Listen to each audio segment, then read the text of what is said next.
Shalom, saudara-saudariku yang dikasihi oleh Tuhan Yesus Kristus.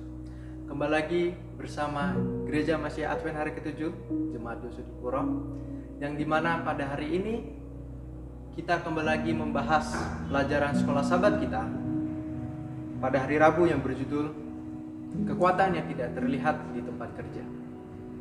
Tetapi sebelum kita lebih mempelajari lebih dalam, terlebih dahulu kita merendahkan hati, pikiran, dan juga menyerahkan diri kita agar kita dapat mengerti pelajaran pada hari ini. Mari kita berdoa. Bapa di surga, urapi kami ya Tuhan, jamahlah pikiran dan juga hati kami, agar kami dapat mengerti akan pelajaran sekolah sahabat pada hari Rabu ini ya Tuhan. Inilah doa pengharapan anakmu, kami berdoa dalam Yesus yang telah menjadi juru selamat kami. Amin. Baik, saudara-saudari yang dikasihi oleh Tuhan, pada hari Rabu ini kita mau pelajari yang memiliki judul Kekuatan yang Tidak Terlihat di Tempat Kerja. Sebenarnya apa yang dimaksud dengan kekuatan yang tidak terlihat? Sudah sangat terlihat, saudara-saudari, di awal pembelajaran kita dalam satu minggu ini mengenai kuasa doa. Tetapi di hari Rabu ini kita lebih mempelajarinya dengan spesifik, yaitu mengenai doa syafaat, yang dimana doa syafaat ini memiliki arti adalah senjata yang perkasa dalam pertempuran antara kebaikan dan kejahatan yang biasa kita sebut dengan pertentangan besar.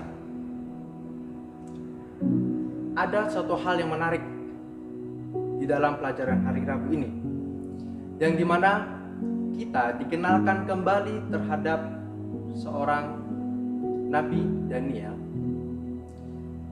yang sudah kita kenal melalui belajar dengan Alkitab, yang dimana Nabi Daniel adalah seorang tokoh yang taat terhadap hal berdoa dan taat terhadap hal berpuasa.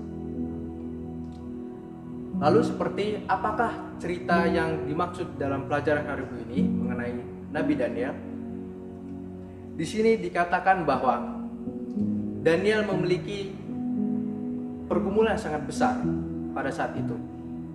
Dia khawatir akan orang-orang yang telah kembali dari Babel menuju ke Yerusalem, sehingga dia melayangkan doanya selama 3 pekan namanya. Tetapi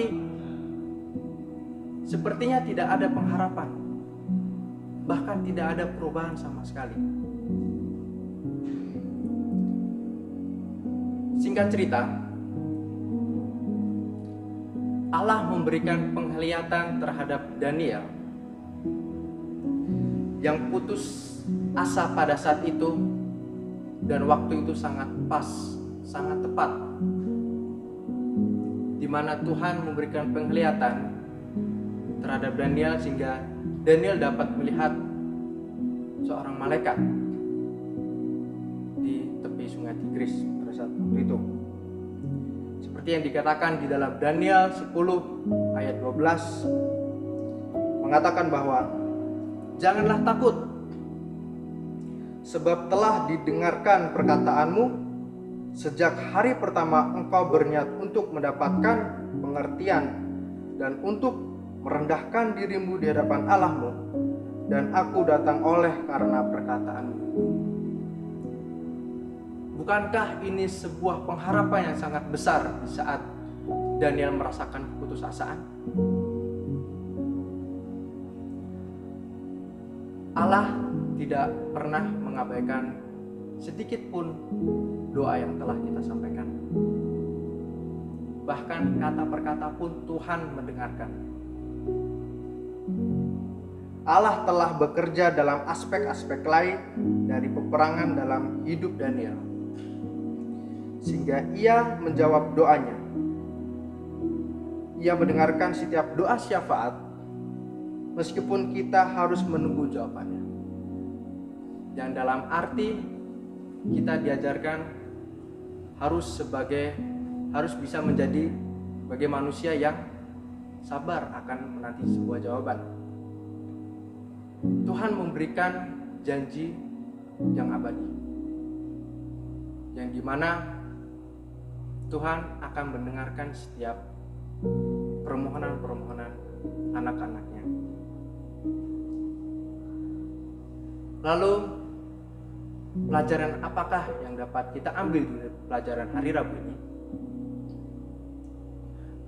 Tidak ada satupun doa dari kita yang luput dari perhatiannya.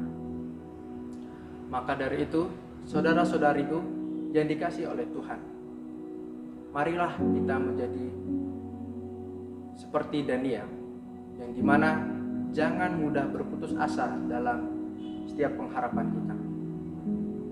Tuhan telah menjanjikan keselamatan, bahkan kehidupannya kekal pada saat kedatangan yang kedua kali. Biarlah pelajaran sekolah sahabat kita pada hari Rabu ini dapat menguatkan hati dan pikiran kita, sehingga kita dapat lebih percaya akan kuasa Tuhan. Tuhan Yesus memberkati.